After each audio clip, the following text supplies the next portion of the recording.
About a decade ago, I was a plumber. I spent years on the tools and in the office, selling jobs and doing general operations. I know firsthand how tough it can be to tell one of your workers to go home because you don't have enough work to keep him busy. Fortunately, we didn't face this issue too often because we had 20 to 30 staff. We were really good at generating leads. However, sometimes things happen and we just didn't have enough leads to keep everyone busy. Fast forward to today, I've spent over 2 years building my company, which helps construction companies scale their businesses, generate millions of dollars of revenue, and be able to break from that feast or famine cycle. And after working with dozens of other businesses, I've noticed a pattern. Most contractors and businesses are making the same mistakes when they're trying to grow. So today, if I were to help you, I'm gonna share 5 lessons with you that I've learned from my construction experience, as well as the experience that I've had working with other businesses all over the world. Let's get into it. So the first mistake I see when I'm working with a new construction business is that they'll be getting the leads, but they won't necessarily be turning into jobs. And that's because they don't necessarily have some of the necessary systems to actually be able to close the jobs and actually handle the jobs. So my first piece of advice to you is to have these systems in place. Now that can be from your CRM for sales, your CRM for actually managing the jobs, making sure your guys are actually doing the job correctly, because there's no point of trying to scale if your guys are not doing the job correctly. Now, we had this problem at my company where we would hire new staff, but we wouldn't necessarily train them or even give them checklists to actually do the job properly. Now, this is a problem because if your guys are not doing the job properly, you're not going to get a return customer for one, and two, you're not going to get any extra referrals. And that is literally free work. You know, you would have spent a lot of time and money acquiring a customer, but if they don't come back a second time or a third time, or they don't even refer their friends, you're not going to be able to grow and you're going to miss out on that opportunity. So what you really want to focus on is make sure that all of your systems are dialed in, from your marketing, from your sales, and from your job fulfillment. If you have any bottlenecks in any of these 3 areas, you're going to struggle. So if you're a business owner and you're trying to grow, I would focus a lot of time and effort to make sure all 3 of these areas are really dialed in so that there's no hiccups going on while everyone's working, and you basically have a process for everything, from as soon as you get the lead, what you do with the lead, do you book a site visit, does the person do the job correctly? You want to make sure that everything is dialed in, and that's going to really help you scale your business, because you'll end up getting leads, you'll close the leads and you'll get higher close rates. And then all of a sudden, that job that you did was really well done. They're leaving you a review. They're praising your work. They might even shoot you a video testimonial if you ask for it. And they'll refer their friends. So you'll end up making a lot more money in the long run. The next thing is to stop chasing cheap clients. Now, this is a big problem for a lot of construction and trade businesses, where they're spending hours and hours and hours quoting jobs that will never ever close into a job. So there's a few ways of avoiding this. For one, you can either pre-qualify people on your website or wherever you're getting the leads from before they even inquire with you, because by now you should have some basic questions already noted down for what actually counts as a quality lead. So if you put this on your website to pre-qualify people before they even come to you, when you do that, you're going to get less leads. That's reality. But you're going to be spending less time on the phone and less time driving to site for no reason for someone that was never going to buy in the first place, because of budget, because they're not interested, because they're just price hunting. Whatever the reason is, you can actually prevent that from even happening. The next thing you can do is just get so many leads you don't know what to do. So let's just say you've got 5 guys working and you can only handle 10 jobs a week. Let's just say you're doing hot water cylinders, for example. If you've got so many leads, you can pick and choose your jobs. And if you can pick and choose your jobs, you can pick the clients that are going to pay the most money. Because we've got basic supply and demand here. We've got very limited supply because you've only got so many workers, and you're getting so many leads that you can't actually service them all. So you can basically pick and choose the ones you call, and you can just pick the best ones that are going to pay you more money anyway. Because now what you've done, instead of trying to fit them all in, you've chosen some that are going to pay more. So you're going to be getting paid more to do the same amount of work. So you really want to find ways of getting the most high quality clients possible, so that you're not wasting time with people that aren't going to pay what you're asking, and they're not going to piss you off either, because cheap clients are always more difficult to deal with anyway. And another thing, if you want high quality clients, you really need to show that you're high quality. And what do I mean by that? On your website, Does it show that you are a high quality business with a high quality service? And if you think yes, go look at your competitors and do you see the same thing? Do you think that your first impression when someone sees you is better than your competition? Because if it's not, you've got some work to do. Because first impressions matter more than anything. And when someone lands on your website through an ad, SEO, whatever it is, and your website does not actually look as good as the competition, your client will pick the competition. Even if they inquire with you, they might not have intention of actually doing work with you because they saw your client who looks better online. Now, they might not do as good of a job as you, but they looked better online. And that's what matters, because they can't actually prove their worth. They need to prove it by just showing that they're worth it. And that's the only way they're going to know. So you really want to look at, how do your reviews look? How does your Google Maps look? How does your website look? How do your socials look?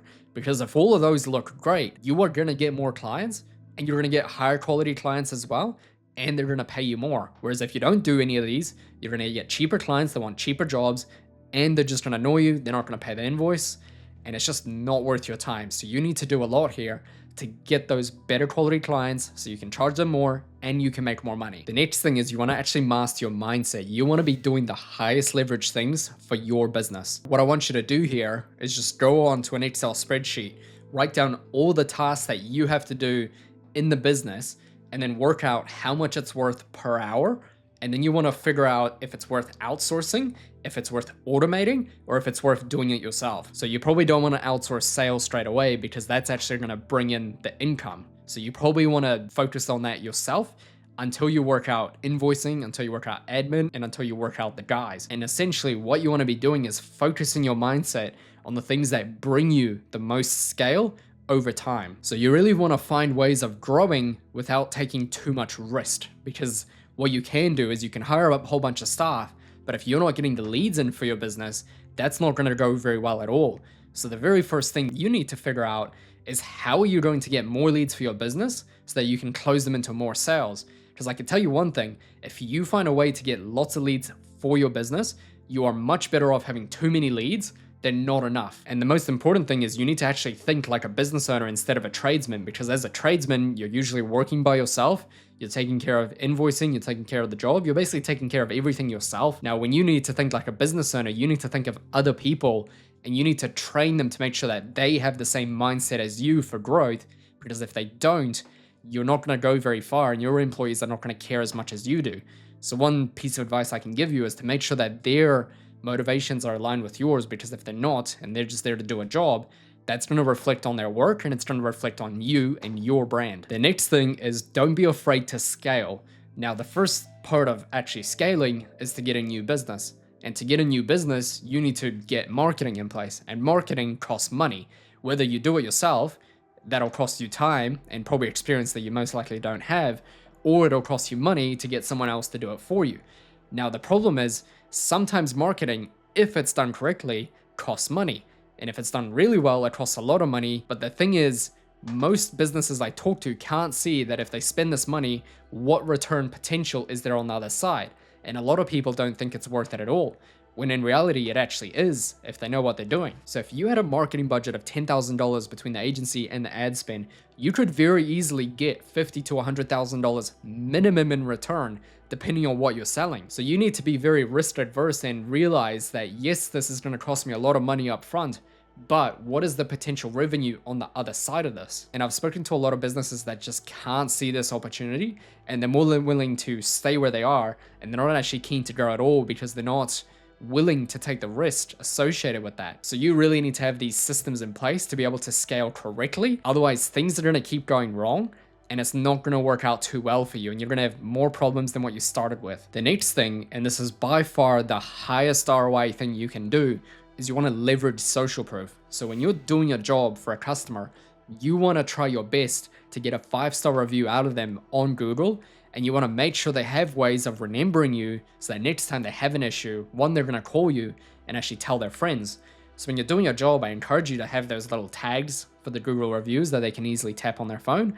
And you should be giving out fridge magnets as well, so they can put it on their fridge and remember, oh yeah, I had Bob the plumber come by, let me call him again for this other issue, or tell my friends about it. Because the more trust and credibility you have as a business, you're going to get more leads as a result organically, And your conviction rate for turning those leads into closed jobs is going to dramatically increase as well. You want to be trying your best to get as many reviews as possible. And I can tell you now, when I onboard a client, the clients that have more 5-star reviews to the ones that have none at all, the ones that have the reviews do so much better than the ones who have none at all. So if that's one piece of advice, marketing is going to be a hell of a lot easier if you've already got that established marketing. The next thing is you want to create a follow-up system. And what I mean by that is when you get a lead, you should have automatic emails and text messages in place to be able to help the customer and nurture them into making a decision to work with you.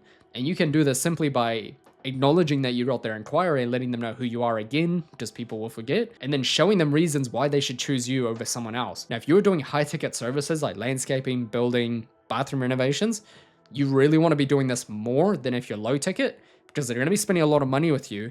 They don't know who you are. You need to show them who you are and why it's worth paying your premium to get it done with you. So you want to make sure you have a CRM in place and making sure you're tracking all the leads, what's going on, and identify potential bottlenecks in your systems that could be solved later on. For the next part of this video, a lot of businesses aren't doing this and they very well should be. And that is actually tracking their cost per lead, their conversion rates, and their cost per acquisition. You want to know what your cost per lead is, because how are you supposed to optimize the cost per lead if you don't even know what it is? So I onboard a lot of clients where tracking is just not working properly, and the client generally has no idea how much their marketing is even costing. And the reason you want to know how much your marketing is costing is because you want to make your marketing better.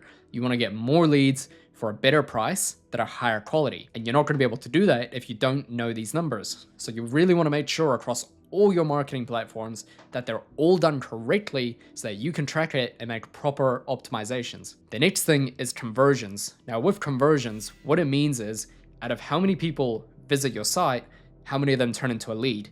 And then for the sales process, how many leads turn into a sale? You want to know all these numbers, so again, you can make optimizations and increase those numbers. And one quick little hack for increasing your conversion rates is with your website alone. If you're going to be advertising, the average conversion rate for most campaigns is only 5%, meaning 1 in 20 people that visit your site are actually turning into a lead. Now, if you had a landing page or a really well-built website, you could convert 20%, even 30%. So essentially, instead of 1 in 20 people turning into a lead, now you got 1 in 5 people turning into a lead. And if you got 1 in 5 people turning into a lead, you've automatically just quadrupled the amount of leads that you're getting for your business, but you didn't spend any more on the actual marketing itself. So if I have one tip for you is to really work on these landing pages, make sure they are looking the very best.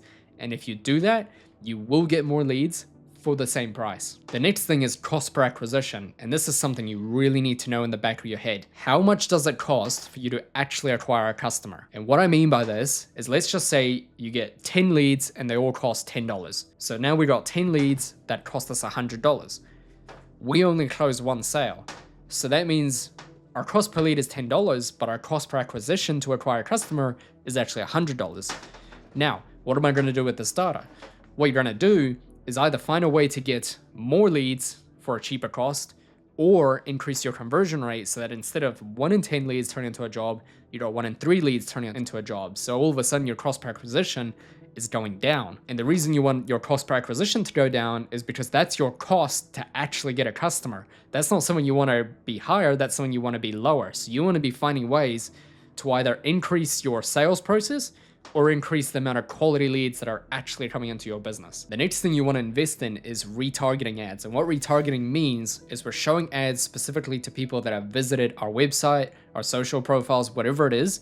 We want to target those people and show them an ad to get them re-engaged with our business because they've shown engagement with us before in the past. So you're only targeting people that have interacted with your business, and therefore they're going to be higher quality and your cost per lead is going to be cheaper as well. The next thing is you really want to automate your client communication. And the reason you want to do this is you want to make sure your clients are engaged with automatic scheduling, reminders, invoicing. You want to make this as streamlined as possible and easy for the customer as possible, because if they have a great experience with you, they will come back to you again and they will refer your friends. So you really want to make sure that your customer experience is top notch and you will be forever rewarded for doing that. And make sure that you're actually asking your clients for feedback, because you never know what they might pick up on that you never saw. And if you find things that your clients are noticing, you could very easily fix them and then have a better experience for your future clients and for your client now, who bought up this thing, and you can reward them for it, and they'll be happy knowing that you want to provide the best service possible. And the last thing is you really want to invest heavily in your lead generation. You really want to be doing paid ads, you want to be doing SEO, you want to have partnerships with complementary businesses. You want to be doing everything in your power to get as many leads for your business as possible if you're actually looking to scale. And if you do this, what you're going to have is a very strategic pipeline of new clients that are coming to you every single day because you've built the necessary systems to be able to generate all that extra work for your business. So that's my brutally honest advice for business owners who are looking for freedom and to scale their business. If you're a trade business owner and you're serious about scaling your business, you can check out my playlist below for all my videos that show you how to scale your business in 2025. They're all free and it shows you every single step that you can take for your business to actually get more leads in 2025. If you learned something from this video, make sure you like and subscribe, and we'll see you on the next one.